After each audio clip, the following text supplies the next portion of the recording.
اگر میں آج آپ سے ایک ریکویسٹ کروں یا ایک بات کہوں کہ جناب یہ بتائیے کہ آپ مسلمان ہونے کی حیثیت سے اپنی زندگی میں کیا کیا خواہشات رکھتے ہیں؟ ایک مسلمان اپنی دنیا کیسی دیکھنا چاہتا ہے، اپنی آخرت کیسی دیکھنا چاہتا ہے؟ کبھی اکیلے میں بیٹھ کر لسٹ بنائیں کہ دنیا میں کیا چاہتا ہوں، موت کے وقت کیا چاہتا ہوں، قیامت کو کیا چاہتا ہوں۔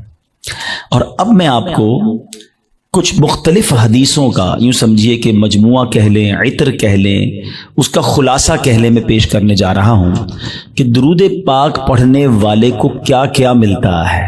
علماء بیٹھے ہیں، تقریباً ہر ہی میرے جملے کے پیچھے کوئی حدیث یا کوئی روایت ہوگی، تو آپ کو اندازہ ہو جائے گا کہ یہ کیسا کمال کا وظیفہ ہے۔ میں جو کہتا جاؤں دل خوش ہو تو سبحان اللہ کہتے جائیے گا۔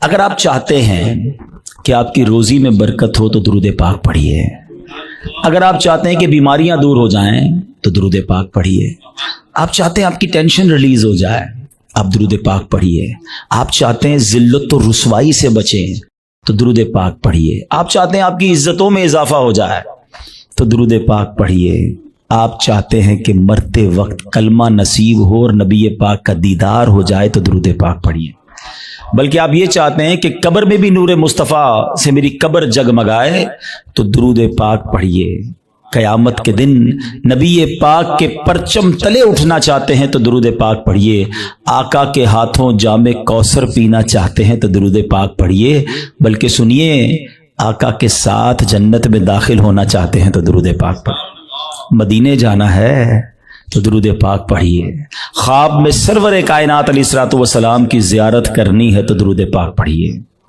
مجھے بتائیے کچھ اور بچ گیا ہے زندگی میں؟ اور کچھ چاہیے ہیں؟ اور کیا چاہیے ہمیں؟ روزی میں برکت ہو، ذلت و رسوائی سے بچوں، بیماریاں اتر جائیں، ٹینشن ریلیز ہو، اللہ عزتوں میں اضافہ کرے، کلمے والی موت ملے، آقا کا دیدار ہو اور جنت میں بھی نبی پاک ساتھ لے جائیں، جب تک زندہ رہوں مدینے جاتا رہوں۔ اس کے علاوہ تو بچتا ہی کوئی نہیں ہے نا مسلمان کے لیے۔ اب ماشاءاللہ علماء بیٹھے ہیں، آپ ان سے پوچھیں کہ یہ ساری فضیلتیں ہیں احادیث میں اور روایات میں درود پاک پڑھنے والے کے لیے موجود ہیں، پھر بھی ہم درود پاک نہیں پڑھتے، پھر بھی ہم اس کو اپنا وظیفہ نہیں بناتے۔ اگر درود پاک کو ہم اپنا، اس کو کہتے ہیں نا کہ چابی ہے، یہ اٹ از اے کی آف سکسیس، کامیابی کی چابی ہے، ہر پرابلم دور کرنے کی چابی ہے، تو پلیز درود پاک کو حرز جہاں بنائیے، چلتے پھرتے اٹھتے بیٹھتے جتنا ہو سکے درود پاک پڑھتے رہا کریں۔ بلکہ وہ شاعر بہت خوبصورت بات لکھتے ہیں کہ ہر درد کی دوا ہے صلی علی محمد، ہر درد کی دوا ہے صلی علی محمد، تعویذ ہر بلا ہے صلی علی محمد۔ تو ہمارا تو کام یہ ہے کہ بس کسی پرابلم میں پڑھتے رہیں انشاءاللہ، بلکہ پرابلم آنی نہیں ہے اگر آپ درود پاک کثرت سے پڑھ رہے ہوں گے۔ میرے پیارے اسلامی بھائیوں، آج جس موضوع پہ میں نے بات کرنی ہے وہ بڑا سینسٹیو اور بڑا اہم ٹاپک ہے۔ ہم نارملی اپنی زندگی میں بہت ساری چیزوں کی حفاظت کرتے ہیں، چیز جتنی قیمتی ہوتی ہے اس کی حفاظت بھی ہم اس قدر زیادہ کرتے ہیں۔ نارمل سا موبائل جیب میں ہو تو فکر نہیں ہوتی، قیمتی موبائل ہو تو بندہ ہر تھوڑی دیر بعد ہاتھ لگا رہا ہوتا ہے جیب میں، ہے نا؟ گاڑی قیمتی ہو تو بندہ لاک کر کے بازو کا ڈرائیور کھڑا کر کے آتا ہے، پیسے تھوڑے سے ہوں تو جیب میں رکھتا ہے، زیادہ ہو تو لاکر میں یا بینک میں رکھتا ہے۔ جتنی چیز قیمتی ہوتی چلی جاتی ہے، ہمارا کانشیس لیول بھی، جو ہمارا حفاظت کا ذہن بھی بڑھتا چلا جاتا ہے۔ ہماری زندگی میں ہماری نیکیوں کی، ہمارے اعمال کی کتنی اہمیت ہے، کبھی ریئلائز کیا آپ نے؟ اول تو شیطان ہمیں نیکیاں کرنے نہیں دیتا، وہ چاہتا ہی نہیں ہم نیکیاں کریں، اور اگر کوئی نیکیاں کر لیتا ہے تو پھر اب اگلا وار شیطان کا یہ ہوتا ہے کہ کسی طرح اس کی نیکی برباد کرا دی جائے، اس کی نیکی ڈیلیٹ کروا دی جائے۔ ذرا اس کو ایک میں آپ کو یوں سمجھے کہ صورتحال آپ کے سامنے رکھتا ہوں، جس سے آپ کو یہ بات اور سمجھنے میں آسانی ہو جائے گی، پھر میں اپنے ٹاپک کی طرف آؤں گا۔ کہ ایک شخص تھا اور اس کے یہاں بچی کی ولادت ہوئی۔ ماں باپ کے یہاں جب بچی پیدا ہوتی ہے تو ماشاءاللہ محبت بھی لوگ کرنے والے کرتے ہیں، اور پھر اس کی پلاننگ بھی کرتے ہیں کہ بچی جب بڑی ہوگی تو میں نے اس کی خیر خواہی کرنی ہے، اس کی شادی کرنی ہے۔ تو اس شخص نے سوچا کہ کیوں نہ میں اپنی بچی کی شادی کے لیے، اس کے اچھے مستقبل کے لیے کچھ پیسے جمع کروں۔ اس نے ایک گھر میں صندوق بنایا اور روزانہ کے, مثال کے طور پہ سمجھاتا ہوں کہ روزانہ کے 100 روپے یا 200 روپے وہ اس صندوق میں ڈالنے لگا. اس نے کہا 20 سال میں تو پتہ نہیں کتنے پیسے ہو جائیں گے, سارے کام آسان ہو جائیں گے. 100 روپے 200 روپے روز ڈالتا تھا. کبھی کبھی جی چاہتا تھا کوئی اچھی چیز خریدے, کوئی باہر کا کھانا کھائے, مگر کہتا نہیں, بچی والے پیسے ڈالنے. اپنے دل کو مارتا رہا اور پیسے ڈالتا رہا. 20 ایئرز, 20 سال گزر گئے, صندوق بھر گیا. اس نے سوچا صندوق تو بھر گیا ہوگا, اب بچی بھی بڑی ہو گئی, کہا اب تو اس کی شادی کرنی ہے. اور اب اس والد نے اس باکس کو کھولا, سارے گھر والوں کو جمع کیا کہ آؤ میری 20 سال کی جو جمع پونجی ہے آج اس کو مل کے کاؤنٹ کرتے ہیں, ہزاروں لاکھوں روپے ہوں گے. جیسی صندوق کھولا نا, اس کا دل ہل گیا کہ ہوا یہ تھا کہ صندوق لکڑی کا تھا, اس میں کہیں سے ایک سوراخ ہو چکا تھا, اور اس سوراخ سے دیمک اندر آئی, اور اس کی 20 سال کی جو کمائی تھی وہ سارے نوٹ وہ دیمک کھا چکی تھی. مجھے صحیح بتائیں, اپنے آپ کو اس کی جگہ رہ کر سوچیں کہ جس نے 20 سال تک اپنے پیٹ کاٹ کر, اپنی خواہشوں کو مار کر اپنی بچی کے لیے پیسے جمع کیے, اور جب 20 سال بعد اس کو خرچ کرنے کا موقع آیا, اس کو تکلیف کتنی ہوئی ہوگی کہ یار سب ختم, اب میں کہاں سے لاؤں گا. یہ تکلیف یقیناً بہت زیادہ ہے. مگر میں آج جس ٹاپک پر بات کرنا چاہتا ہوں نا, دیکھیں 20 سال بعد بھی کسی سے پیسے تو ادھار لے سکتا ہے نا, دوبارہ کما سکتا ہے, کچھ نہ کچھ سولوشن کر سکتا ہے. مگر اس شخص کی مایوسی اور اس شخص کی تکلیف کا اندازہ کیجئے کہ جو شخص زندگی بھر نمازیں پڑھتا رہا, سردی میں اٹھ کے وضو کر کے نمازیں پڑھتا رہا, رمضان میں روزے رکھتا رہا, حج بھی کیے, زکاتیں بھی دی, بہت بار شیطان نے بہکانے کی کوشش کی, وہ لڑتا رہا شیطان سے کہ نہیں میں نے گناہ نہیں کرنے. اور جب اللہ کی بارگاہ میں قیامت کے دن پیش ہو تو اسے امید ہوگی کہ میرے پاس حج ہیں, عمرے ہیں, نمازیں ہیں, سجدے ہیں, تلاوت ہے, روزے ہیں. اور جب بارگاہ الہی میں اس کے نامہ اعمال کھولے جائیں اور اس کو کہا جائے کہ جاؤ تمہارے پاس کچھ بھی نہیں ہے, null and void, delete it. سوچئے اس دن اس کی شرمندگی, حسرت کا عالم کیا ہوگا. اس دن تو کوئی چانس بھی نہیں ہوگا نا کہ دوبارہ نہیں کیا کر لے. ادھر تو دوبارہ کما سکتا ہے وہ شخص, مگر قیامت کے دن today is the time of action. Maula Ali فرماتے نا یہ وقت زندگی میں عمل کر سکتے ہو, قیامت کا دن عمل کا نہیں, جزا کا دن ہوگا, فیصلے کا دن ہوگا. تو اس دن تو آپ کو صرف فیصلہ ہی ہونا ہے. تو اب پہلے ریئلائز کر لیجئے کہ یہ کتنا بڑا معاملہ ہے کہ اگر میرے اعمال ہی برباد ہو گئے. اب ہو سکتا ہے کسی کے ذہن میں سوال آئے کہ جناب یہ کون سی بات کر رہے ہیں کہ اعمال کیسے برباد ہو سکتے ہیں, نمازیں پڑھی ہیں, روزے رکھے ہیں, کوشش کر کے یہ اعمال کی. آج کے دور میں نیکی کرنا بھی آسان نہیں ہے, یہی تو میں سمجھانا چاہتا ہوں آج کے بیان میں کہ آج کے دور میں واقعی نیکی کرنا اتنا آسان نہیں ہے. لیکن آپ اتنی مشکل سے نیکی کر بھی رہے ہیں, مگر اس کو سنبھال رہے ہیں کہ نہیں, اس کی حفاظت کر رہے ہیں کہ نہیں, اس کے بارے میں فکر مند ہے کہ نہیں. آپ کو پتا ہے کہ چور کیسے چوری کر کے جا سکتا ہے آپ کی نیکیوں کو. یہی میرا آج کا ٹاپک ہے. اور اب آپ دوبارہ ذہن میں سوال آ رہا ہوگا کہ بھائی بتائیں تو صحیح وہ کون سے اعمال ہیں کہ جن سے نیکیاں برباد. میں قرآن و حدیث سے آج آپ کے سامنے کچھ اعمال ایسے رکھوں گا, کچھ کام ایسے رکھوں گا کہ جس کو کرنے والے کے بارے میں فرمایا کہ اس کے اعمال برباد کر دیے جاتے ہیں. سب سے جس کو کہیں کہ اہم ترین معاملہ پتہ ہے کیا ہے, کہ انسان کا ایمان چھن جائے. جس کا ایمان چلا گیا نا, اب اس کا کوئی عمل اس کے کام نہیں آئے گا, چاہے اس کی زندگی سجدوں سے بھری ہوئی ہو, چاہے اس نے بہت نمازیں پڑھی ہوں, ساری زندگی روزے رکھے ہوں. ایمان نہیں تو کچھ بھی نہیں. اور یہ بات قرآن کہتا ہے. اللہ کا کلام کیا فرماتا ہے سنیے.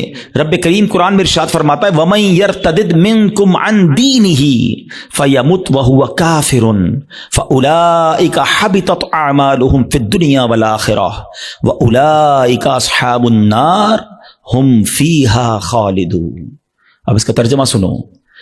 اور تم میں جو کوئی اپنے دین سے پھرے پھر کافر ہو کر مرے تو ان لوگوں کا کیا اکارت گیا, دنیا میں اور آخرت میں سب ضائع ہو گیا, اور وہ دوزخ والے ہیں, انہیں اس میں ہمیشہ رہنا ہے.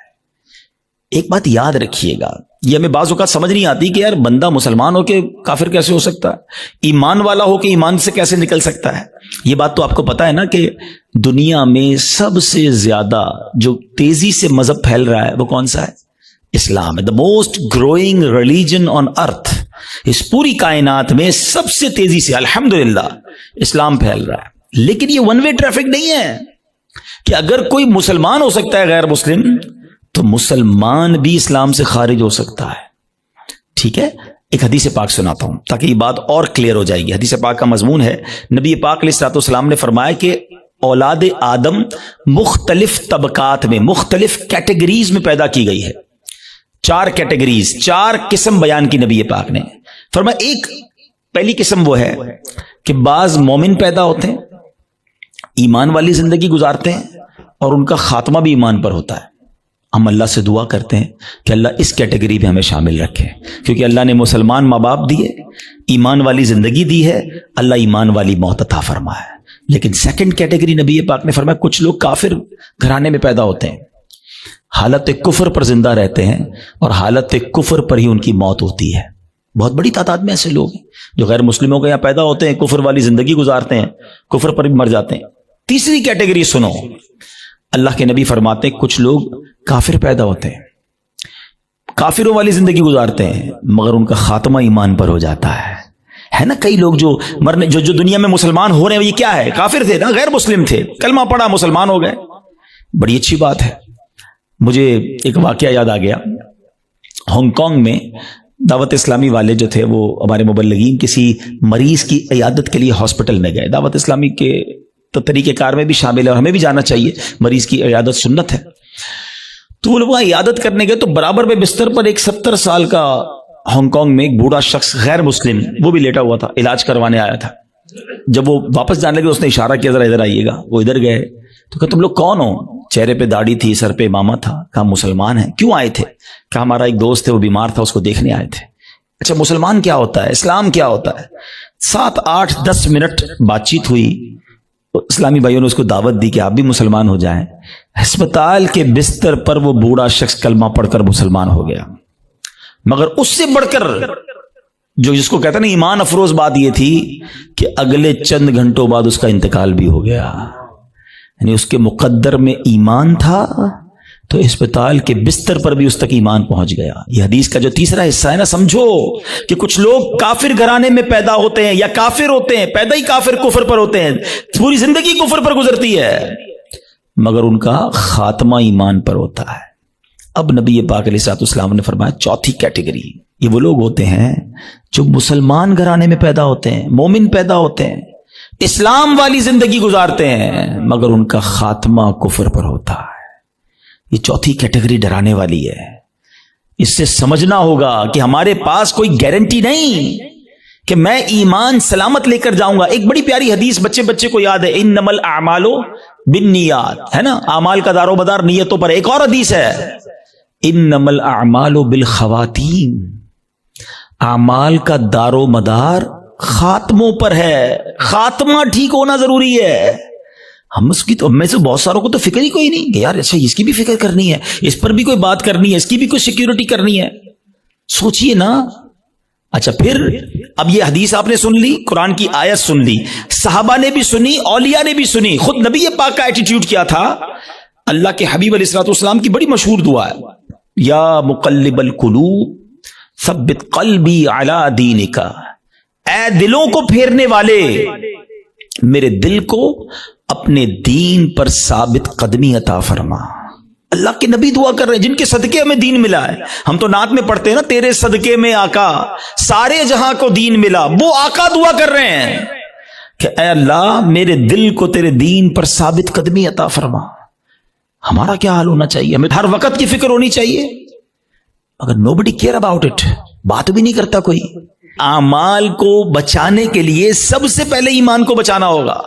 اچھا اب دوسرا سوال آتا ہے کہ ٹھیک ہے حضرت سمجھ آ گیا کہ ایمان کی حفاظت کی فکر کرنی چاہیے, ایمان بڑی سینسٹیو چیز ہے.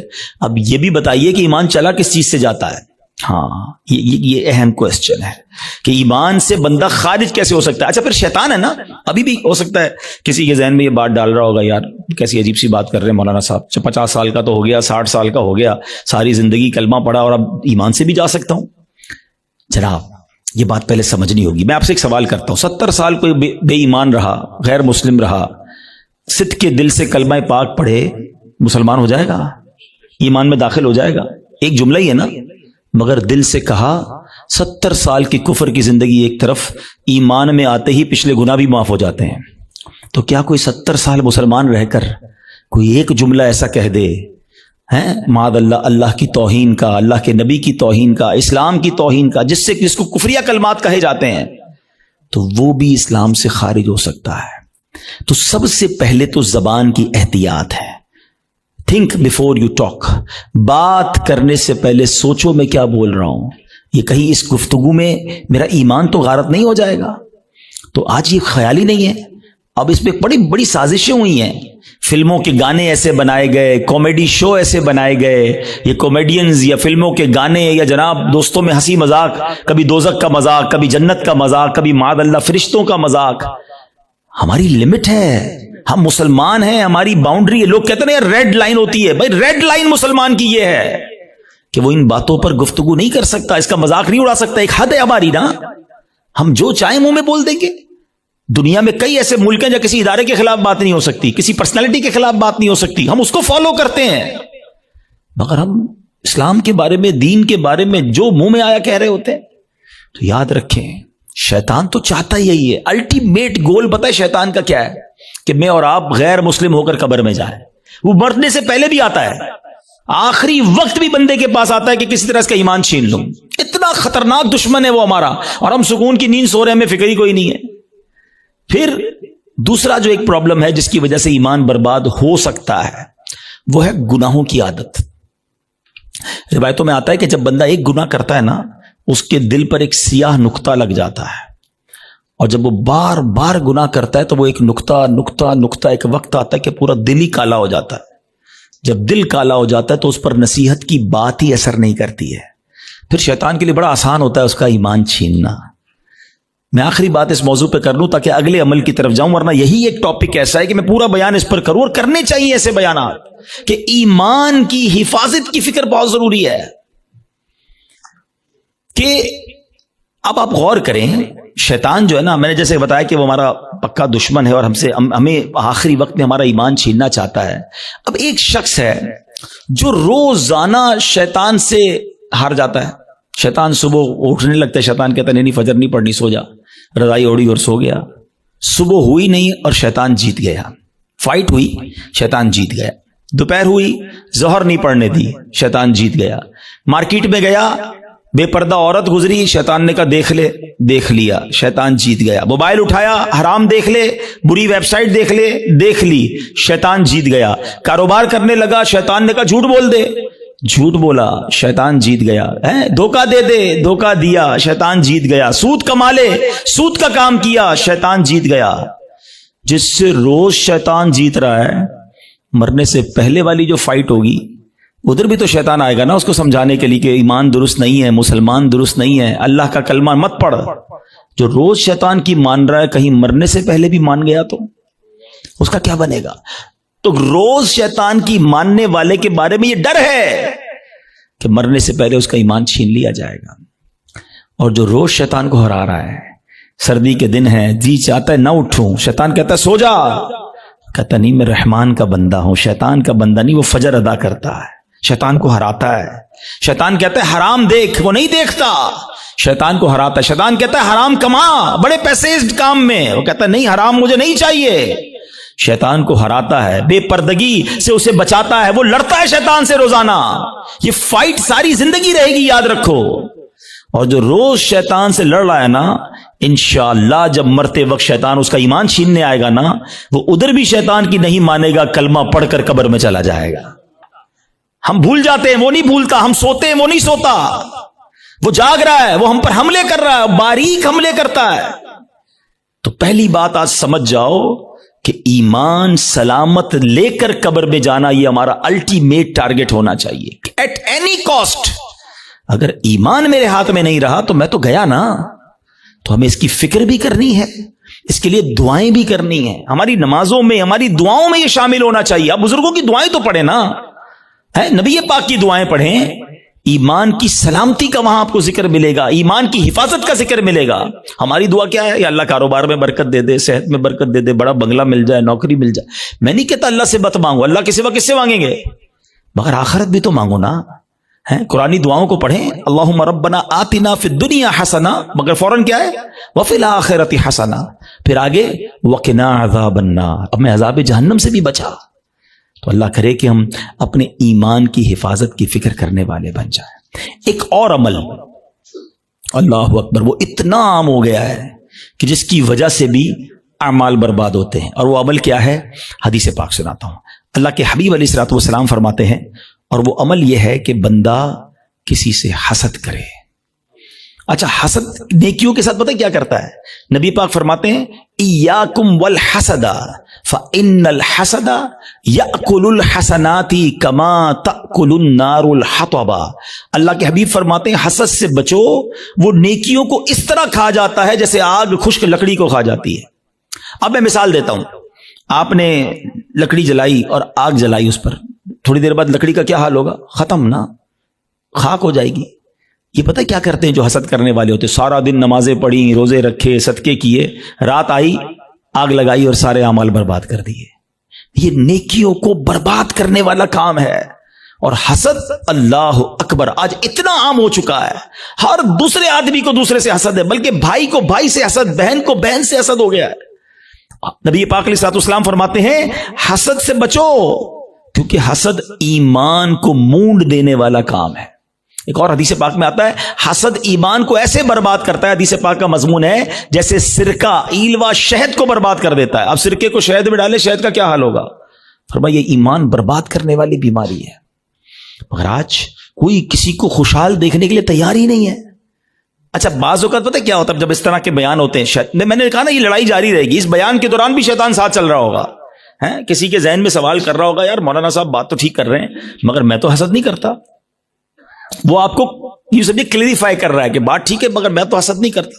نہیں، ایسے نہیں شیطان کو حملہ کرنے دیں گے، آج مقابلہ کریں گے انشاءاللہ، ٹھیک ہے؟ اب میں آپ کو کچھ سمٹمز بتاتا ہوں، کچھ نشانیاں بتاتا ہوں کہ جس کی وجہ سے آپ کو یہ ریئلائز ہوگا کہ میں حسد کرتا ہوں کہ نہیں کرتا۔ پہلے تو حسد کی تعریف کیا ہے یہ سمجھ لو۔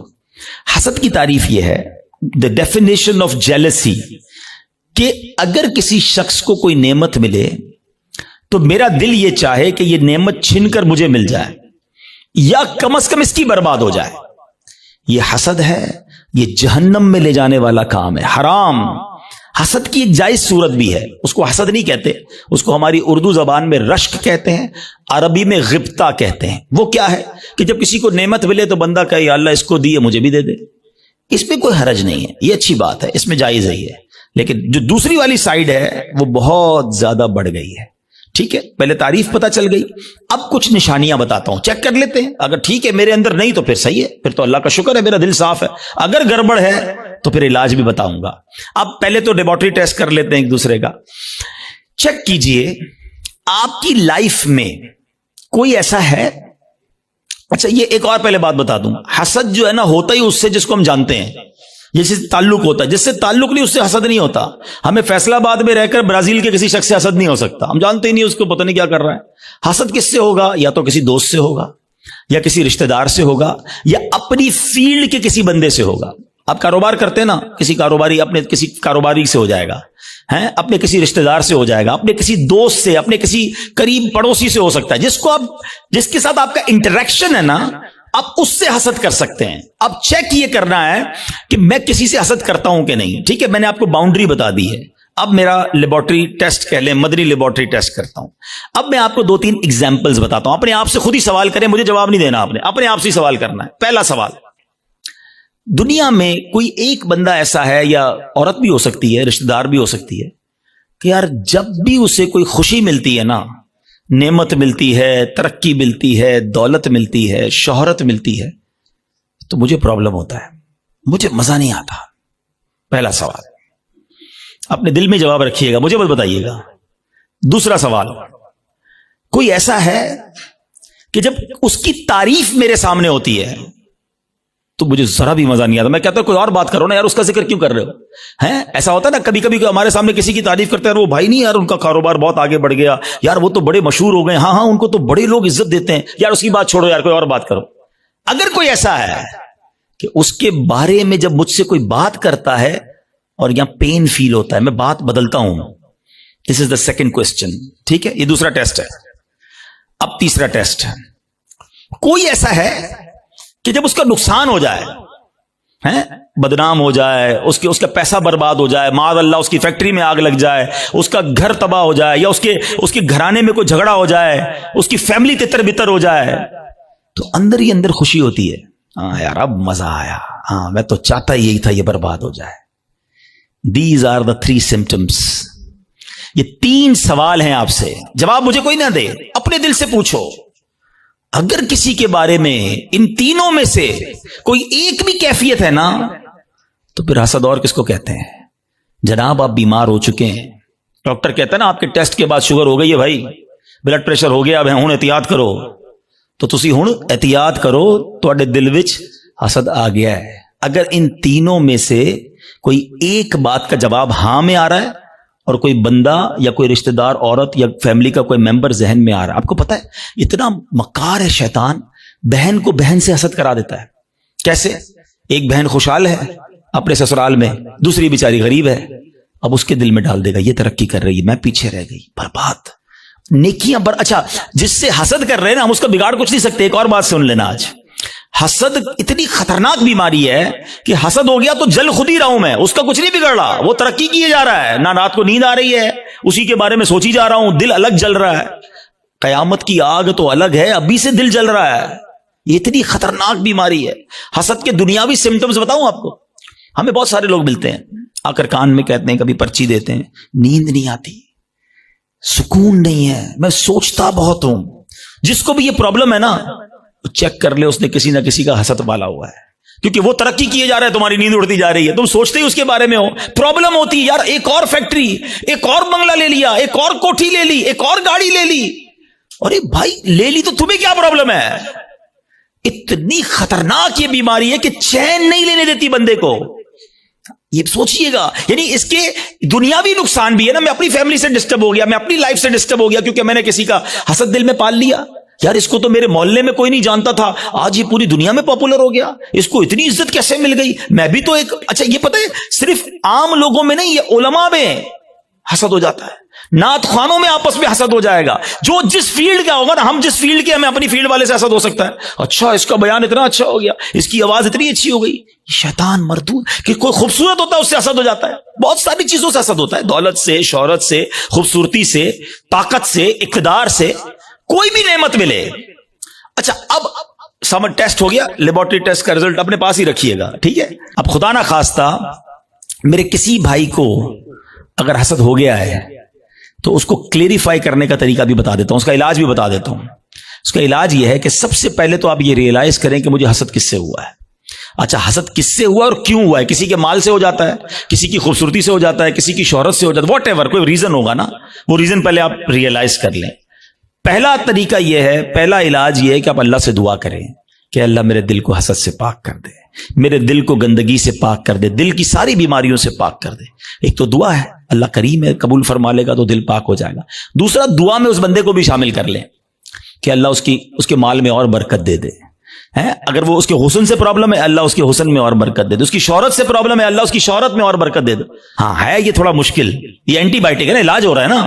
اب آپ جب کسی کے لیے دعا کریں گے نا، یا اللہ اس کے مال میں اور برکت دے دے، اور تھوڑے دنوں بعد آپ کو کوئی بندہ آ کے بتائے گا یار اس کی ایک اور فیکٹری لگ گئی، تو آپ کہیں گے میں بھی تو دعا کرتا تھا لگنی تھی فیکٹری۔ تیسرا طریقہ ایک اور ہے حسد سے نکلنے کا، کہ جس سے حسد ہوا ہے نا اس کو تحفہ دے۔ حدیث پاک کا مضمون ہے تحفہ دو محبت بڑھے گی۔ ہاں لیکن یہ بتا کے مت دینا کہ بھائی تیرے سے حسد ہو گیا تھا تحفہ لے کر آئے ہوں، مولانا صاحب نے کہا تو، اور گل خراب ہو جائے گی، تو بتانا نہیں اس کو، ہاں بس بتانا چلے اس کو۔ اچھا ایک بات اور سمجھ لو آپ، جس سے حسد ہوا ہے نا اس کو کوئی پرابلم نہیں ہے، پرابلم مجھے ہے، ٹھیک مجھے ہونا ہے۔ اس کو تو شاید نیکیاں مل رہی ہوں گی اگر کوئی اس کے بارے میں غیبت کر رہا ہے، بدگمانیاں کر رہا ہے۔ ہمیں اپنا علاج کرنا ہے، میرے اعمال بڑے تھوڑے ہیں۔ وہ شاعر کہتے ہیں نفس بدکار نے دل پر یہ قیامت توڑی، عمل نیک کیا بھی تو چھپانے نہ دیا۔ ایک تو نیکی ہوئی نہیں، ہوئی تو بچائی نہیں۔ تو دو باتیں ہو گئی آج کے بیان میں، ایمان کی حفاظت اور اپنے آپ کو حسد سے بچانا ہے۔ ایک اور عمل بڑا خطرناک ہے اور اس کو شرک اصغر کہا گیا، اور وہ بڑا باریک ہے، شیطان کا ایسا خطرناک وار ہے کہ پتہ بھی نہیں چلنے دیتا، اور وہ ہے ریاکاری۔ اچھا ریاکاری کیا ہے؟ دکھلاوا۔ بندے کو بڑا جی چاہتا ہے یار میں نیکی کروں گا، پتا تو چلے میں نے کیا کیا ہے. یار کمال ہے, اتنا اتنا اتنا چندہ دیا اور کوئی اعلان ہی نہیں, اتنے اتنے سجدے کیے, پتہ ہی نہیں کسی کو کہ کمرے کے اندر جا کے کتنے نفل پڑھتا ہوں, تہجد پڑھتا ہوں. تو اب نیکی کر, پہلے تو مشہور تھا نیکی کر دریا میں ڈال, اب تو نیکی کر فیس بک پہ ڈال, ہر چیز سوشل میڈیا پہ ڈالنی ہے. تو یہ جو دل کی چاہت ہے نا اندر سے, یہ سمجھو یہ بڑا باریک وار ہے. اور احادیث میں ریاکاری کے بارے میں اس قدر شدید روایتیں ہیں کہ اللہ کے حبیب علیہ الصلوۃ والسلام فرماتے ہیں کہ جب لوگ اپنے اعمال لے کر آئیں گے نا اللہ کی بارگاہ میں, اگین وہی والی بات, باکس والی بات یاد ہے نا کہ باکس کھولا تو کچھ نہیں. ریاکار جب اللہ کی بارگاہ میں اعمال لے کر آئیں گے تو ریاکاروں سے کہا جائے گا ان کے پاس جاؤ جن کے لیے تم ریاکاری کرتے تھے, انہی سے جا کے اپنا اجر لے لو. اللہ فرمائے گا میرے پاس کچھ بھی نہیں ہے, لوگوں کو دکھانا تھا نا, جاؤ ان سے جا کے لے لو اجر. ہمارا کیا ہوگا اگر ہمارے روزے, ہمارے حج, ہمارے عمرے, ہمارے صدقے اگر یہ کہہ دیا گیا. اور یہ اتنا باریک وار ہے شیطان کا کہ پتہ بھی نہیں چلتا, کہیں نہ کہیں بہانے سے ہم سے وہ ریاکاری کراتا ہے. وہ مشہور حدیث آپ نے کئی بار سنی ہوگی کہ قیامت کے دن اللہ کی بارگاہ میں سب سے پہلے ایک شہید کا فیصلہ ہوگا. اس سے کہا جائے گا تو نے کیا کیا؟ اللہ فرمائے گا میں نے تجھے اتنی نعمتیں دی. وہ مانے گا یا اللہ ہاں مجھے نعمتیں ملی. حدیث کا خلاصہ ہے, اللہ فرمائے گا تو نے کیا کیا؟ کہ یا اللہ میں نے تیری راہ میں جہاد کیا, لڑتے لڑتے شہید ہو گیا, جان دے دی تیری بارگاہ میں. یعنی آپ سوچو یار, جان دینے سے بڑھ کر تو کچھ نہیں ہے نا. مگر اللہ کی طرف سے کیا ارشاد ہوگا؟ تو جھوٹا ہے, تو نے اس لیے یہ عمل کیا کہ تجھے بہادر کہا جائے, مجاہد کہا جائے, تجھے کہہ لیا گیا. اے فرشتوں اس کو جہنم میں ڈال دو, شہید جہنم میں. کیوں؟ نیت اللہ کی رضا کی نہیں تھی نا, شہرت کی تھی, لوگوں کو پتا چلے. اب اللہ کی بارگاہ میں ایک سخی لایا جائے گا. اے اللہ کی راہ میں خرچ کرنے والوں غور سے سنو, وہ سخی اللہ کی بارگاہ میں لایا جائے گا. اللہ فرمائے گا میں نے تجھے بہت مال دیا. کہے گا ہاں یا اللہ تو نے مال دیا, مگر میں نے تیری راہ میں دل کھول کر خرچ کیا. میں خلاصہ کہہ رہا ہوں, میں نے تیری راہ میں دل کھول کر خرچ کیا. ارشاد ہوگا کہ تو جھوٹا ہے, تو نے اس لیے کیا کہ تجھے سخی کہہ لیا جائے. اے فرشتوں اس کو بھی اٹھا کر جہنم میں ڈال دو. دنیا میں سخی مشہور ہو گئے تھے نا, بس اب جہنم میں جاؤ. تیسرا, قرآن کا قاری لایا جائے گا, علم سکھانے والا لایا جائے گا. اللہ کہے گا تجھے اتنی نعمتیں دی. وہ کہے گا ہاں مولا نعمتیں ملی, میں تو لوگوں کو علم پڑھاتا تھا, تیرا دین پڑھاتا تھا, قرآن پڑھاتا تھا. فرمایا تو جھوٹا ہے, تو نے اس لیے کیا کہ تجھے عالم کہا جائے, قاری کہا جائے. اے فرشتوں اس کو بھی اٹھا کر جہنم میں ڈال دو. کبھی بھی سیٹسفائی نہ ہوا کریں. Please try to understand. شیطان مردود پہلی کوشش یہ کرتا ہے ہماری نیکیاں نہ ہوں, اور دوسری کوشش یہ کرتا ہے کہ اچھا نیکیاں کر لی نا, اب اس کو نل اینڈ وائڈ کیسے کروں, ڈیلیٹ کیسے کرواؤں, ضائع کیسے کرواؤں. ادھر ہم مار کھا جاتے ہیں, ادھر ہم سوچتے ہی نہیں ہیں. بڑا جی چاہتا ہے لوگوں کو پتا چلے اتنے حج کیے ہیں, اتنے عمرے کیے ہیں. ایکچولی ہماری تو روز لوگوں سے ملاقاتیں ہوتی ہیں نا, معذرت کے ساتھ کسی سے ملنے جاتے ہیں نا, سب جگہ نہیں لیکن کچھ جگہ ایسا ہوتا ہے کہ 15 منٹ کے اندر بندہ اپنی 15 سال کی نیکیاں گنواتا ہے کہ میں نے اتنے حج کیے ہیں, الحمدللہ ہر سال عمرے پہ جاتے ہیں, سرکار نے بڑا کرم کیا ہے, تہجد کی نماز کی بڑی پابندی ہے, تو رجب شعبان کے روزے بھی رکھتا ہوں, تو فلاں علاقے میں بھی ہم غریبوں کی مدد کرتے ہیں, تو فلاں بھی. بندہ کہ بھائی صاحب کس نے پوچھا تھا یہ سب آپ سے؟ ہم نے تو طبیعت پوچھی تھی آپ کی, آپ نے طبیعت کے جواب میں پوری لسٹ نکال کے دے دی. اچھا اب ذرا میں چوٹ کرنے کے لیے کہہ رہا ہوں کہ جو بندہ 15 سال پرانا حج یاد رکھے ہوئے ہے, اس کو آج صبح جو جھوٹ بولا ہے وہ یاد ہے؟ تھوڑی دیر پہلے موبائل اٹھا کر حرام دیکھا وہ یاد ہے؟ آدھے گھنٹے پہلے غیبت کی تھی وہ یاد ہے؟ آج دن میں کئی گناہ ہوئے وہ یاد نہیں, اور 20-20 سال 25-25 سال پرانی نیکی یاد ہے جو بار بار لوگوں کو بتائی جا رہا ہوں. پوچھے یہ کیوں؟ دیکھیں مجھے بتانے سے مجھے تو کوئی نقصان نہیں ہوا, آپ کا کہیں لاس تو نہیں ہو گیا. انما الاعمال بالنیات. اللہ کی بارگاہ میں ہماری نیتیں کیا ہیں؟ ہم سوچیں. تہجد تو اکیلے میں پڑھتا ہے نا بندہ, لیکن کبھی ہم نے پڑھ لی تہجد, اب پیٹ میں درد ہو رہا ہے, سامنے والے کو کیسے بتاؤں کہ تہجد پڑھی ہے؟ بس یار آج بہت تھکا ہوا ہوں. خیریت کیوں تھکے ہیں حاجی صاحب؟ تو الحمدللہ تہجد میں اٹھ جاتا ہوں نا. اچھا آپ تہجد بھی پڑھتے ہیں؟ او ہن دل وچ ٹھنڈ پی گئی, اینو پتہ چل گیا اسی تہجد گزار نے. وہ نہیں بلو ٹک آتا ہے واٹس ایپ پہ, میسج ریسیو, ہمیں لگتا ہے میری عبادت اس کو ریسیو ہو گئی, اور ساڈے دل وچ ٹھنڈ پی گئی. اور اللہ کے بندے ریسیو بھی ہو گئی, ادھر سے ڈیلیٹ بھی ہو گئی. کیوں بتانا ہے؟ میں جانوں میرا رب جانے. یہ سمجھو بات کو، یہ بڑی باریک شیطان کا وار ہے. مسجد میں چندہ دیں، امام صاحب کو اسپیشل پرچی جاتی ہے، ذرا حاجی صاحب کے لیے اعلان کریں، ذرا کولر لگایا حاجی صاحب نے، مسجد کے پنکھے فلاں حاجی صاحب نے لگائے، قالین فلاں حاجی صاحب نے. کیوں آپ قالین لگا دیں، رب ثواب دینے والا ہے. میں ہر کسی اچھا اب اگین میں دیکھیں ہر اپنے ٹاپک میں شیطان کا ایک وار بھی انکلوڈ کر رہا ہوں. ابھی شیطان پتہ کیا وار کر رہا ہوگا؟ ہائے ہائے اتنا مردود ہے نا. یہ اس بیان میں بھی ہمیں کوئی اور بندہ یاد دلا رہا ہوگا، یہ عبدالحبیب بھائی صحیح کہہ رہے ہیں، یہ فلاں آدمی ہے نا مسجد میں اعلان کرواتا ہے، وہ فلاں آدمی ہے نا نیکیاں بڑی بتاتا ہے، وہ ہمیں کوئی اور یاد دلا رہا ہوگا. ہمیں اپنے بارے میں فیصلہ نہیں کرنے دے گا. ہمارے پاس کوئی پیرامیٹر نہیں ہے کہ ہم کسی کو ریاکار کہہ سکیں، کیونکہ اگر نیکی کوئی اعلانیہ اس لیے کر رہا ہے کہ لوگوں کو ترغیب ملے تو اس کو ثواب ہے. کیا ہے انما الاعمال بالنیات. میں اپنے دل کو تو چیک کر لوں، ہم اپنے دل کو سب چیک کریں، رائٹ لیفٹ نہیں دیکھنا. کہ میں جب اعلان کرنے کی سوچتا ہوں، میں جب واٹس ایپ یا فیس بک پہ لگاتا ہوں، میں جب دوستوں کو بتاتا ہوں قرآن اتنا پڑھا، تلاوت اتنی کی، بس یار آج آفس پہ غریب بندہ آیا تھا بڑا پریشان تھا، میں نے تو یار اس کو فوراً 25,000 روپے دے دیے، یہ کس لیے کہا؟ اگر اچھی نیت ہے تو ٹھیک ہے، ورنہ ہم جانتے ہیں کہ سامنے والا کا اچھا ماشاءاللہ یار اللہ آپ کو سلامت رکھے. پلیز شیطان کے وار کو سمجھو. میں نے آپ کے سامنے حدیث رکھی ہے کہ شہید جہنم میں جائے گا، وہ شہید جو جہاد کر رہا ہے مگر دکھاوے کے لیے کر رہا ہے، وہ سخی جہنم میں جائے گا جو کروڑوں لاکھوں روپے خرچ کر رہا ہے مگر دکھاوے کے ساتھ کر رہا ہے. اللہ کے لیے